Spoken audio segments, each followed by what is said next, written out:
তুমি এখনো বেনামাজি, এখনো সকালবেলা তুমি ঘুমাও, এখনো তুমি আল্লাহকে ভুলে আছো, এখনো তোমার কাছে তওবার কথা তোমার চিন্তাতে আসে নাই।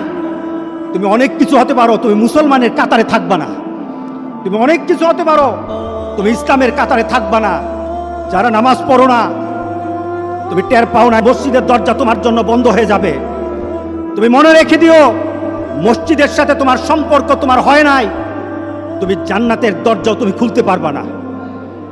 নামাজের ব্যাপারে আমাদের কোনো সহজতা নাই, কোনো কম্প্রোমাইজ নাই, কারোর সাথে আমার সম্পর্ক নাই।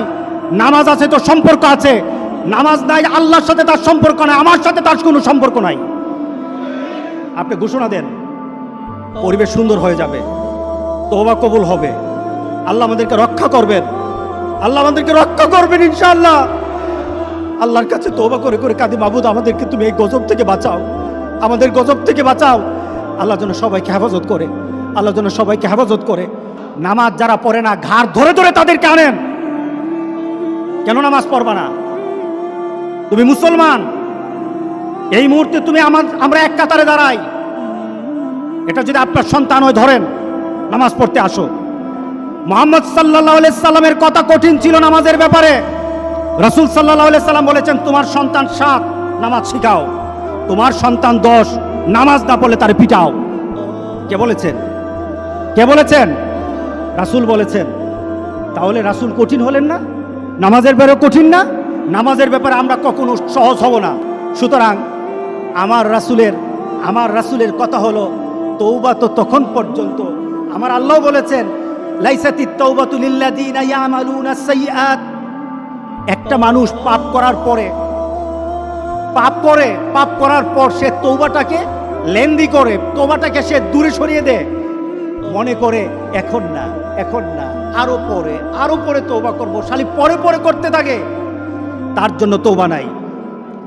হাত্তা ইদা হাদরা আহাদাহুমুল মাউত, যখন মৃত্যুর দুয়ারে চলে যায়, যখন সে কোয়ারেন্টাইনে চলে যায়, যখন সে আইসিইউতে যায়, তখন বললে ইন্নী তুবতুল আন, এখন তওবা করতেছি।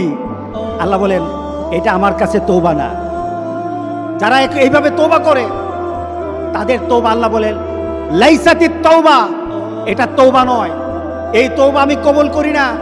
রাসূল সাল্লাল্লাহু আলাইহি সাল্লাম বলেছেন, মা লাম ইয়াতাগারগির, যখন গড়গড় আরম্ভ হয়ে যাবে তখন আর তওবা কারো কবুল করা হবে না।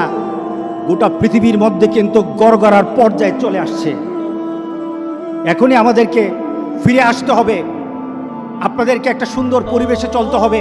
যেটা বলা হয়েছে, আমাদের হাত পা মুখ এগুলি সবসময় আমরা ধোবো, আমরা একটু পরপর হাতগুলি ধোবো। আমরা যখন হাত ধুইতে যাব, আমরা হাত ধোবো না, আমরা উজু করে নেব, ঠিক না? আমরা কি করে নেব? উজু করে নেব। মোমেন কখনো কি থাকে না, নাপাক অবস্থায় থাকে না। কারণ আল্লাহ বলেছেন, যারা মুতাতাহিরিন, যারা পবিত্র থাকে, আল্লাহ বলেন আমি তারে ভালোবাসি, আমি তারে ভালোবাসি, আমি তারে ভালোবাসি। আল্লাহ আকবার। সুতরাং আমরা কি করব?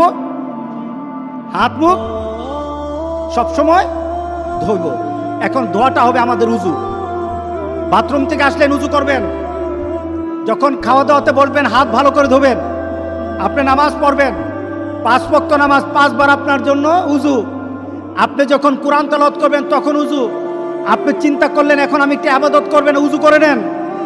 আপনার জন্য বারবার উজুর মাধ্যমে আল্লাহকে সন্তুষ্ট করার একটা পরিবেশ আপনার দেহের মধ্যে সৃষ্টি হয়ে যায়। আত্মার পবিত্রতা তওবা, দেহের পবিত্রতা হলো উজু। আল্লাহ যেন সবাইকে করার তৌফিক দান করে দেয়। দ্বিতীয়ত, সফর বন্ধ করে দেন। এই বাড়িতে বেড়াতে যেতে হবে, ওই বাড়িতে যেতে হবে, বন্ধ করে দেন।